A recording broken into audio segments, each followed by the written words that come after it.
ধরুন আগামীকাল থেকেই ওয়েস্ট বেঙ্গলে গরু হত্যা পুরোপুরি বন্ধ হয়ে গেল, তাহলে কি হবে?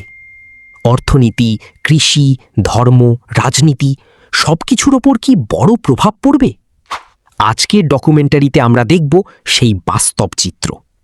পশ্চিমবঙ্গের বহু কৃষক এখনও চাষের কাজে গরুর ওপর নির্ভর করেন। গরু হত্যা বন্ধ হলে অনেকের মতে গবাদি পশুর সংখ্যা বাড়বে, কিন্তু প্রশ্ন হলো বয়স্ক বা অসুস্থ গরুর দেখভাল করবে কি? পশ্চিমবঙ্গে চামড়া শিল্প, মাংস ব্যবসা ও পরিবহনের সঙ্গে বহু মানুষের জীবিকা জড়িত। আইন পুরোপুরি বদলে গেলে কিছু ব্যবসায় বড় প্রভাব পড়তে পারে। অন্যদিকে কেউ কেউ মনে করেন দুগ্ধশিল্প ও গোশালা বাড়তে পারে। ভারতে গরু শুধু একটি পশু নয়, অনেকের কাছে এটি ধর্মীয় অনুভূতির বিষয়। তাই এই ইস্যু ঘিরে রাজনৈতিক বিতর্কও তৈরি হয় বারবার। কেউ এটিকে সংস্কৃতি রক্ষার পদক্ষেপ বলেন, আবার কেউ ব্যক্তিগত স্বাধীনতার প্রশ্ন তোলেন। তাহলে সমাধান কোথায়? কঠোর আইন নাকি বিকল্প অর্থনৈতিক ব্যবস্থা? গরু হত্যা বন্ধ হলে শুধু আবেগ নয়, বাস্তব পরিকল্পনাও জরুরি।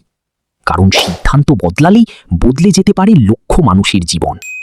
আপনার মতে পশ্চিমবঙ্গে গরু হত্যা বন্ধ হলে লাভ বেশি হবে নাকি ক্ষতি? কমেন্টে জানান।